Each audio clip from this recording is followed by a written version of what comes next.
Olá, sejam bem-vindos a mais uma aula de ciências e o tema da aula de hoje são as vacinas. O que são vacinas?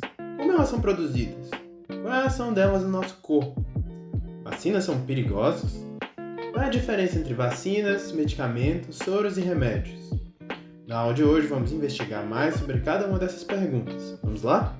Antes de explicar sobre as vacinas diretamente, vamos entender sobre como o nosso corpo lida com as doenças. Nós já estudamos que as doenças infecciosas são aquelas causadas por agentes infecciosos de diversos tipos, também chamados de antígenos ou patógenos, como vírus, bactérias e protozoários. O corpo humano possui um sistema imunológico capaz de nos proteger desses agentes infecciosos. Como funciona esse sistema? O nosso corpo possui células especiais chamadas de glóbulos brancos ou leucócitos, que são células que navegam pelo corpo e são capazes de identificar um agente infeccioso e informar o resto do sistema sobre a presença deles, além de atacá-los e eliminá-los. Os leucócitos funcionam como vigilantes do nosso corpo contra invasões. Após identificar o invasor, chegam os primeiros leucócitos, que são capazes de lidar com alguns tipos de agentes infecciosos por meio da fagocitose, que é um processo onde a célula engole o agente infeccioso para destruí-lo. Nós podemos ver aí na imagem uma filmagem feita em microscópio de uma célula perseguindo uma pequena bactéria e engolindo ela. Entretanto, esse processo muitas vezes não é muito efetivo, pois os agentes infecciosos conseguem se reproduzir muito mais rápido que a ação desses leucócitos. Entretanto, existem outros leucócitos que são capazes de produzir anticorpos, partículas pequenas que se deslocam pelo sangue e que identificam agentes infecciosos para eliminá-los. Cada anticorpo atua sobre um tipo específico de agente infeccioso. Então, existem anticorpos específicos para o vírus da gripe, existem outros anticorpos específicos para o vírus da Covid-19. Cada um ataca um tipo de micro-organismo, um tipo de agente infeccioso específico. Mas, para o corpo produzir um anticorpo específico, ele precisa conhecer qual é o agente infeccioso que está infectando o corpo. Quando o corpo ainda não conhece aquele agente infeccioso, ele precisa identificar e produzir novos anticorpos específicos. Esses anticorpos demoram cerca de 2 semanas para ficar prontos. Nesse período, os agentes infecciosos podem se multiplicar e nos deixar doentes. Se sobrevivermos à doença, nosso corpo irá manter o que chamamos de memória imunológica. Na próxima vez que o agente infeccioso invadir nosso corpo, ele já o conhecerá e produzirá os anticorpos com muito mais velocidade. Assim, nosso corpo estará mais preparado para enfrentar aquele agente infeccioso, caso haja uma nova infecção. Algumas doenças, normalmente, nós só pegamos uma vez. Pode haver exceções, como é o caso da catapora. Nós entramos em contato com o agente infeccioso e produzimos um anticorpo e ficamos imunizados contra essa doença. Mas e se o nosso sistema imunológico pudesse conhecer os agentes infecciosos sem que a gente precisasse ficar doente primeiro? Seria muito bom, não é? Pois assim, não correríamos o risco de ter complicações com as doenças. É aí que entram as vacinas. Existem vários tipos de vacinas. Existem vacinas com agentes infecciosos atenuados. São agentes infecciosos enfraquecidos em laboratório. Dessa forma, ele ainda estimula a resposta imunológica do nosso corpo, mas não é capaz de causar doença. Existem alguns exemplos, por exemplo, a vacina BCG contra a tuberculose e a hanseníase, a tríplice viral contra o sarampo, rubéola e cachumba, e a vacina contra a catapora. Todas elas são feitas com o vetor, com o antígeno atenuado, enfraquecido. Também existem vacinas de agentes infecciosos inativados ou de partes deles.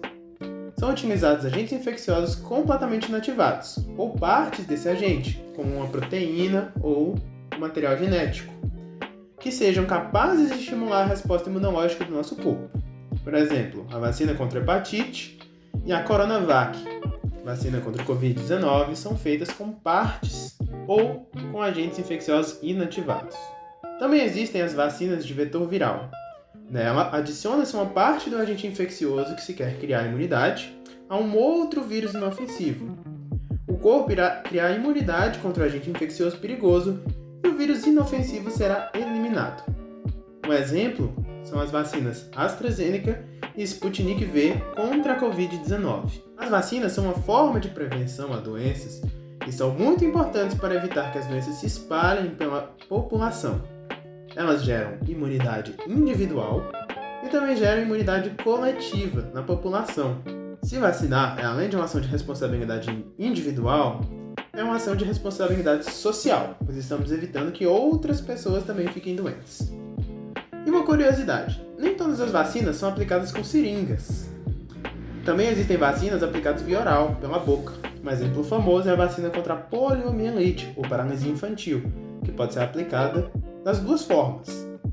Devido à vacina oral aplicada em gotas, o símbolo dessa vacina é o Zé Gotinha. Criado nos anos 80, atualmente esse personagem é usado como símbolo nas campanhas de vacinação de várias doenças no Brasil. Mas como a vacina é produzida? A produção da vacina é um processo demorado, com várias etapas que envolvem muita pesquisa e muitos testes científicos. Vamos conhecer cada uma dessas etapas. Primeiro, tem a fase laboratorial. A vacina é testada em laboratório para verificar qual é a melhor forma de composição da vacina. Depois da fase laboratorial vem a fase pré-clínica. A vacina é testada em animais para ver seus efeitos e possíveis reações. Por fim, tem a fase clínica. São feitos testes em seres humanos para ver se a vacina funciona e se ela é realmente segura para todos. Primeiro com poucas pessoas e depois vai aumentando a quantidade de pessoas que participam desses testes. Todas as vacinas, antes de serem aplicadas na população em geral, passam por vários testes para comprovar sua eficácia. Mesmo após a aprovação, a nova vacina continua sendo monitorada pelos pesquisadores. Esse é o caso das vacinas contra a Covid-19. Todas elas passaram por testes e se mostraram seguras para aplicação na população em geral. Após receber uma vacina, é normal que sintamos algumas reações, como febre, cansaço, dor e vermelhidão no local da aplicação. Isso é normal e faz parte do processo de estimulação da produção de anticorpos para a defesa do nosso organismo. Essas reações, em geral, logo passam e não fazem mal. Em alguns indivíduos podem ocorrer reações graves, normalmente devido a uma reação alérgica muito forte a algum dos componentes da vacina. Isso normalmente ocorre com pessoas que já têm um histórico de alergias. Esses casos são muito raros, e na maioria dos casos o risco de pegar a doença e ter complicações é muito maior do que o risco de ter uma complicação com a vacina. Além disso, é preciso que uma coisa fique muito clara. Muitas vezes uma pessoa pode ter problemas de saúde após tomar uma vacina, mas nem sempre isso significa que ela teve problemas por causa da vacina. É preciso fazer uma investigação profunda para descobrir se o que realmente causou a complicação foi a vacina ou se foi alguma outra coisa até então desconhecida. Apesar desse risco pequeno de complicações, a vacinação é algo essencial para proteger indivíduos e a sociedade como um todo. Sem elas, várias doenças que hoje são praticamente ou totalmente erradicadas, isso é, não existem mais casos consideráveis, ainda causariam problemas. Aqui no Brasil, a varíola e a poliomielite, por exemplo, causavam muitas vítimas e foram erradicadas por meio das vacinas. Agora vamos para a palavra-chave da aula de hoje. A palavra-chave é imunológico. Anotem e lembre-se dela na hora de fazer a atividade. Para finalizar, é preciso ficar claro qual é a diferença entre vacinas, medicamentos, soros e remédios. Todos esses produtos estão relacionados à promoção da saúde, mas cada um tem um significado diferente. Vacinas são feitas de agentes infecciosos enfraquecidos, inativados ou partes deles e visam estimular o nosso sistema imunológico para a produção de anticorpos. É usada predominantemente como uma forma de prevenir doenças, ou seja, é usado antes de estarmos doentes. Já medicamentos são substâncias que passam por vários testes científicos antes de terem suas funções comprovadas. Normalmente são vendidos em farmácias e drogarias. Eles têm a função de prevenir, curar e aliviar os sintomas de doenças. Os soros são anticorpos prontos que são utilizados para o tratamento rápido, quando não há tempo de esperar o próprio corpo produzir esses anticorpos sozinhos. São usados, por exemplo, para inibir o veneno de cobras e aranhas, mas também em doenças causadas por agentes infecciosos como a raiva, uma doença viral. Atenção, não confunda os soros, que são anticorpos, com o soro fisiológico.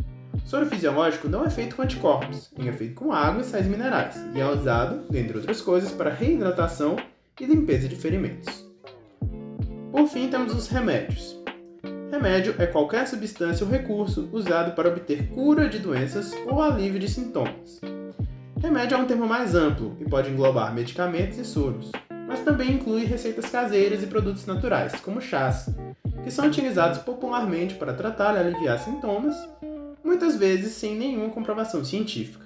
De forma resumida, remédios incluem medicamentos, soros e produtos naturais.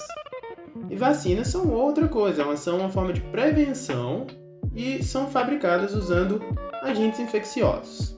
Vacinas e remédios são coisas diferentes, ok? Chegamos ao fim da nossa aula, espero que tenha aprendido um pouco mais sobre as vacinas, recursos muito importantes para a promoção da saúde, especialmente nesses tempos de pandemia.